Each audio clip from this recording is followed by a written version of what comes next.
പറയാനാണെങ്കിൽ പതറി പോകാൻ ചേട്ടാ. കാര്യം എൻ്റെ ഒരു 2 വയസ്സാണ് ഫിലിം ഇറങ്ങിയത്. ഇത്രയും വർഷങ്ങൾക്ക് ശേഷം തിയേറ്ററിൽ ഇത്രയും ഹൗസ്ഫുൾ ആയിട്ട് കാണുമ്പോഴത്തേക്ക് ആ ഒരു ഗൂസ് ബംസ് മൊമെന്റ്സ് ഇപ്പോഴും പറഞ്ഞറിയിക്കാൻ പറ്റാത്തതാണ്. അത്രയും ഡൗൺ ആയ ഒരു ഫിലിം ഇത്രയും ഹൈപ്പിൽ അത് 24 വർഷങ്ങൾക്ക് ശേഷം പറഞ്ഞു നോക്കി ആ ഫിലിമിന് അന്ന് കിട്ടേണ്ട കയ്യടി ഇന്ന് കിട്ടുന്നുണ്ടെങ്കിൽ അത് വിധിക്കപ്പെട്ട ഒന്ന് മാത്രം ഉണ്ടായതുകൊണ്ടാണ്.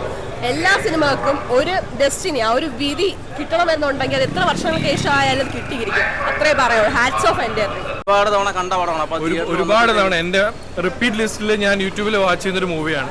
എന്നിട്ട് ഈ ഒരു തിയേറ്റർ എക്സ്പീരിയൻസ് ഇറ്റ്സ് ഫാന്റാസ്റ്റിക്. ആ ഒരു മ്യൂസിക്കിൻ്റെയും ആ ഒരു വൈബ് നമുക്ക് ആ തിയേറ്ററിനകത്ത് കിട്ടും. അതും ഓടി വണ്ണിൽ തന്നെ കണ്ടതിൻ്റെ അറിയാമല്ലോ ഇവിടുത്തെ മ്യൂസിക് സിസ്റ്റം ക്വാളിറ്റി ഒക്കെ കിട്ടില്ലായിരുന്നു. ആകെ ഒരു വിഷമം അവർ കുറച്ച് സീൻസ് കട്ട് ചെയ്ത് കളഞ്ഞു. അതർവൈസ് ഇറ്റ് വാസ് കിട്ടില്ലായിരുന്നു. ഈ സിനിമ ഞാൻ 10ാം ക്ലാസ്സിൽ പഠിക്കുമ്പോൾ ഇറങ്ങിയ സിനിമയാണ്. 2000-ലാണ് ഞാൻ SSLC പാസ്സായത്. ആ ഒരു സമയത്തെ സിനിമയാണ്. അന്ന് തീർച്ചയായിട്ടും ഞാൻ തിയേറ്ററിലൊന്നും അന്ന് കണ്ടില്ല. കാരണം നമുക്ക് അന്നത്തെ പരിമിതികളൊക്കെ ധാരാളം ഉണ്ടല്ലോ. നമ്മൾ ഒന്നാമത് ക്ലാസ് കെട്ടിയതൊക്കെയാണ് അന്ന് സിനിമകൾ കാണാൻ പോയിക്കൊണ്ടിരുന്നത്. അപ്പോൾ അതിൻ്റെ ഇടയിൽ ഇങ്ങനത്തെ ഒരു സിനിമ തീർച്ചയായിട്ടും മിസ് ചെയ്തിരുന്നു. പക്ഷേ അതിനുശേഷം കണ്ടിരുന്നു. അപ്പോൾ ഇത്രയും വർഷങ്ങൾക്ക് ശേഷം ഈ ഒരു സിനിമ തിയേറ്ററിലേക്ക് റിലീസ് ആകുമ്പോഴത്തേക്കും തീർച്ചയായിട്ടും കാണണമെന്ന് ആഗ്രഹം ഉണ്ടായിരുന്നു. പിന്നെ ആദ്യമേ എടുത്തു പറയേണ്ടത് ഒരു മികച്ചൊരു സിനിമ അനുഭവമായിരുന്നു. കാരണം ഇന്നത്തെ കാലത്ത് നമുക്കൊരു നല്ലൊരു തിയേറ്റർ വേണം. അതുപോലെ തന്നെ ആ തിയേറ്ററിൽ ഓടുന്ന സിനിമയുടെ കണ്ടന്റ് നല്ലതായിരിക്കണം. 24 വർഷം മുമ്പ് ഇറങ്ങിയ ഒരു സിനിമയാണെന്ന് എനിക്ക് തീർച്ചയായിട്ടും തോന്നിയില്ല. കാരണം ആ ഒരു വിഷ്വൽസിലെ ഒരു ക്ലാരിറ്റി, അതുപോലെ തന്നെ സൗണ്ട്, കാരണം ഓവർ ഹെഡ് സ്പീക്കേഴ്സൊക്കെ ഇത് ഓവർ ടൈം പണിയെടുക്കുകയായിരുന്നു എന്ന് പോലും തോന്നിപ്പോയി.